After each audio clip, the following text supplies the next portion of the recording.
ロノアやそもそもなぜこの国にいる。仕方ねえだろ。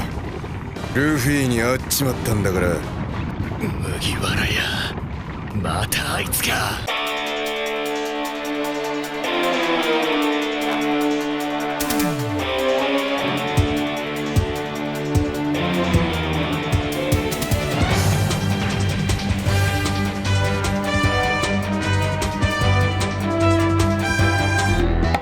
Hello everyone, Skippy here, and welcome to One Piece episode 909, directed by co-series director Aya Komaki and supervised by Kenji Yokoyama.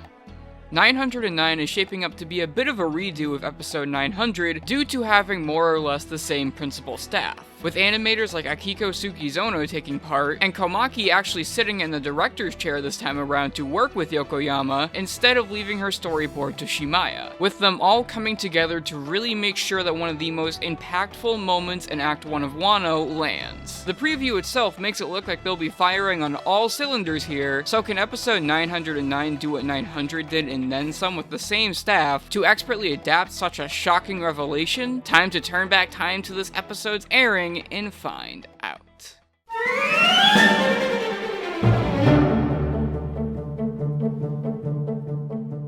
This episode covers the remainder of chapter 919, and it's absolutely the best adaptation from manga to anime in this arc so far. Komaki essentially takes the skeleton of the chapter itself and adds so many little additions to it that make it all feel like a more impactful, worthwhile experience. Whether it be small character interactions from both before the reveal of Kinemon and after it, or small Zoro filler with him fighting a tiger that makes his disappearance feel not as sudden, Komaki makes sure that this episode still feels eventful despite covering almost an entire chapter like the past few episodes. All the comedy, impactful reveals, and absolutely everything else that the source material has to offer is cranked up to 11, giving this episode an insanely great atmosphere and lots of laughs and impact. There's absolutely no shortage of expert adaptation from page to screen here, and I have to give Komaki a huge round of applause for making this already insanely good chapter even more enjoyable, even in places where other directors would suffer due to dealing with so little material. If an episode has me outright snorting laughing in the comedic scenes, you know that it's an absolute winner in the adaptation department.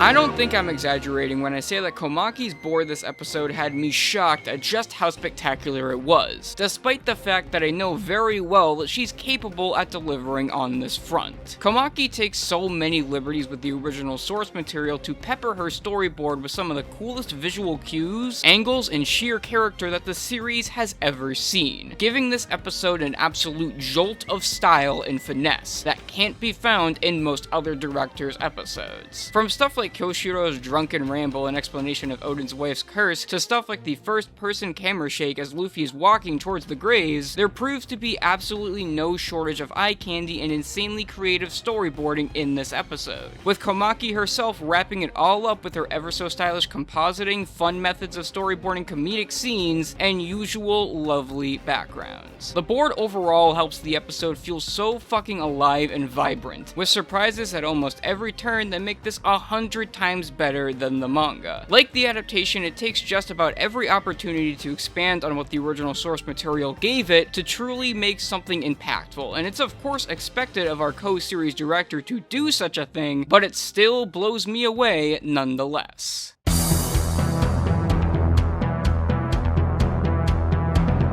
Despite not really having a lot in terms of pure Sakuga, Komaki's storyboard, as highlighted, allows this episode to be filled to the brim with a lot of small but nice character acting that makes it stand as well animated on the whole, with it all coming from Akiko Sugizono once again, making me hope to God that she sticks around on the anime even if she only does these short bursts of character animation. Corrections-wise, Yokoyama is as polished as can be with his East Blue-centric style that's absurdly strong and cute, suit, and Ichikawa tidies things up here and there with his wonderful and on-model illustrative art that makes it look closer to the manga, which makes the episode get by just fine along with the aforementioned animation highlights to make one of the best Wano episodes by a long shot. After the past few weeks had some relatively uninteresting content that had to suffer a bit due to some rushed episodes and overall slow pacing, it feels so good to have an episode that not only has considerably more interesting material to work with, but one that also has the ability to surpass the original manga and do said source material justice in more ways than one, launching us into the next exciting developments that this arc has to offer with next week's episode from Satoshi Ito and Kazuya Hisada. Visually, Ito's board looks as cool as ever, and Hisada's art is packed full of his unique sharp shading, so let's hope that they can both carry the torch and keep the streak of quality going. Anyways guys, that's it for now. I'm Skippy, and thank you Aya Komaki for such an amazing episode.